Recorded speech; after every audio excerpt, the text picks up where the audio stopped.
Eh bien, en fait, ça m'est venu sur mon film précédent, sur le montage de mon film précédent. Comme je suis assez indiscrète, je pose toujours plein de questions aux gens.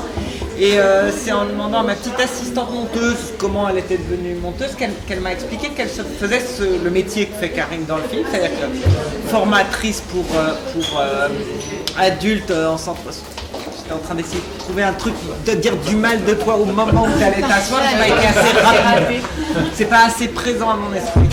Et donc elle faisait le même travail et à force de voir les gens aller mieux en changeant de métier, elle se l'est appliquée à elle-même.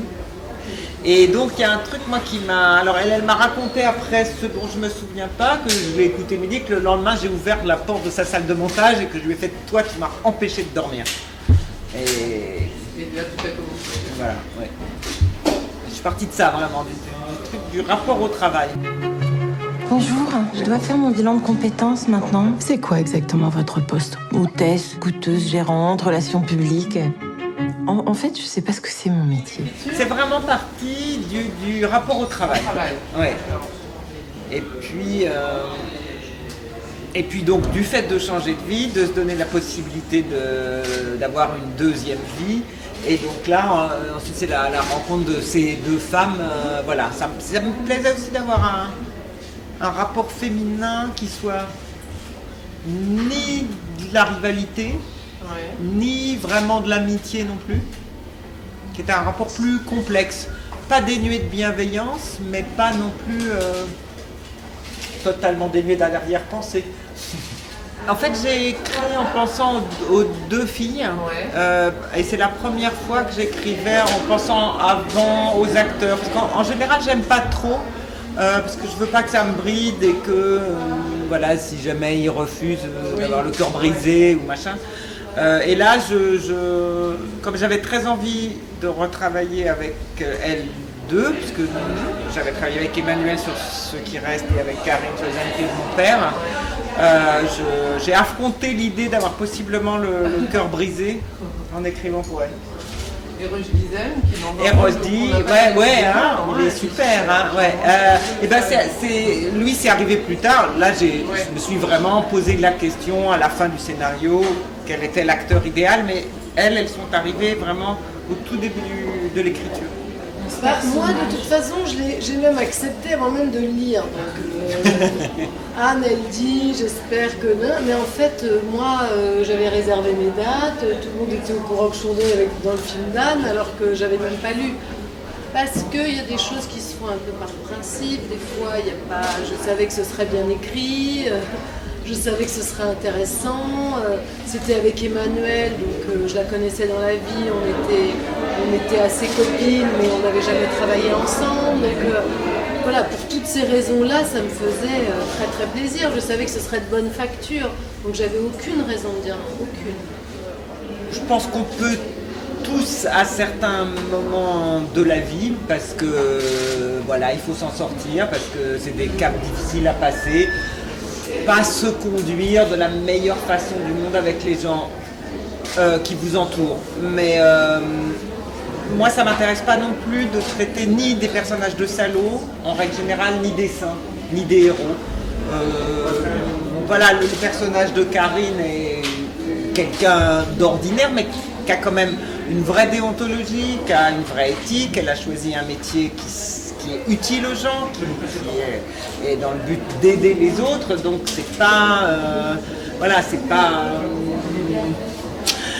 une tradeuse sans scrupules. Enfin voilà, c'est déjà dans ses choix de vie. Bon c'est un certain engagement quand même. Ensuite, oui, personne n'est parfait. Il y a des fois où on est amené à mettre un peu sa morale de côté et je la comprends. Enfin, elles vont se manipuler un peu toutes les deux, ces deux femmes, mais sans perversité, sans que ça soit dans une volonté de pouvoir ou de manipulation de l'autre. C'est juste que c'est des moments de leur vie, il faut qu'elles s'en sortent, il faut qu'elles s'appuient un peu comme ça pour respirer. Mais dans d'autres circonstances, oui, sûrement elles auraient pu être amies. Bon, je vous rassure, c'est un cauchemar de faire ça. C'est-à-dire que là où vous dites « Oh, la chance », moi je dois en manger 20. Et donc, au bout d'un moment, voilà. Donc heureusement, Anne, elle a fait attention. Elle n'exigeait pas que je mange tout. Voilà, on a essayé de faire un peu light pour pas que je prenne 18 kilos, mais c'est pénible de manger à l'écran en fait. C'est pénible parce que tu dois refaire la scène, puis après tu la fais sous un autre. Pas du genre à faire 2 prises non plus. Voilà. Donc tu sais que tu peux manger pendant 3 heures d'affilée le même truc, c'est pas rigolo en fait. Ce qui est difficile en fait, qui semble pas difficile à l'écran, mais qui finalement l'est, et tant mieux que ça semble pas difficile, c'est que Anne, elle demande un niveau de jeu qui est jamais dans l'évidence en fait. C'est-à-dire que il est écrit.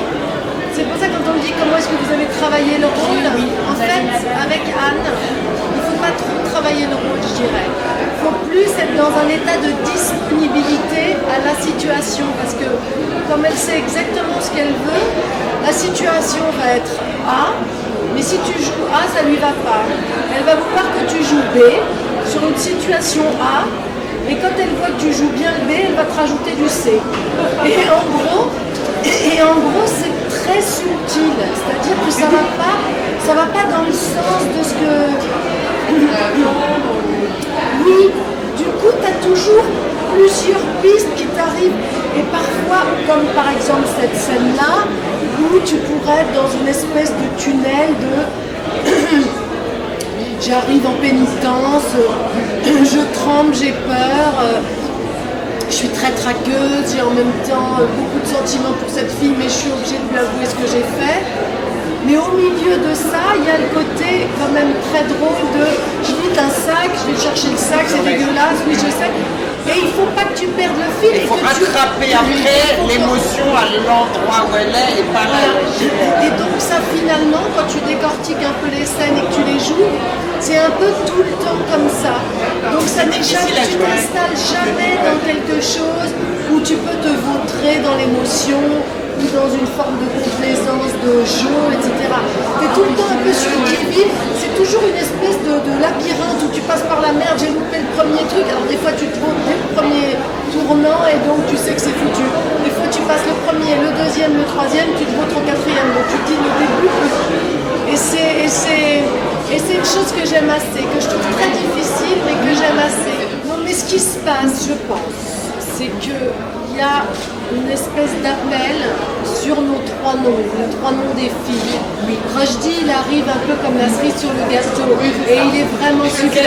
Mais je veux dire, il y a quand même l'idée, a priori, avant de voir le film, d'une qualité, d'un film qualitatif avec 2 bonnes actrices, une réalisatrice-actrice à la tête de ça, dont c'est le 4e film.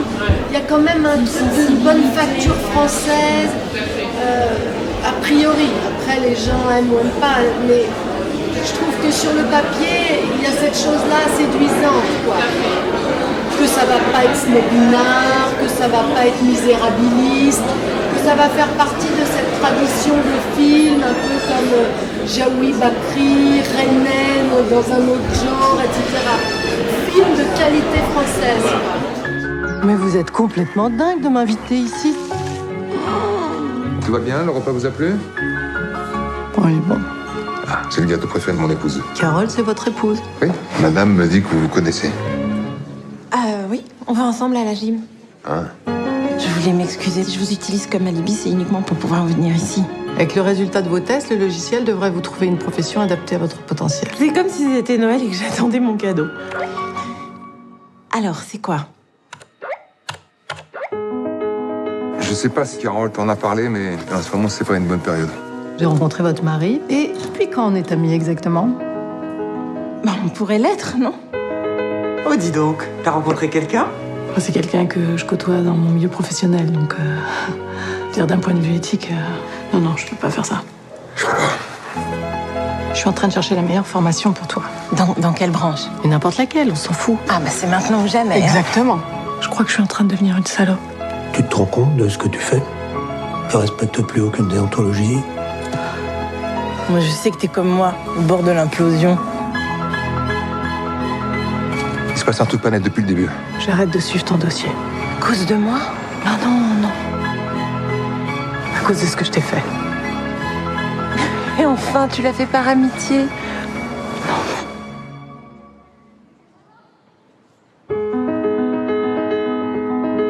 Ce qu'il faut, c'est que je reconstruise mon couple, s'il est pas trop tard. Enfin, bien sûr que si, c'est trop tard.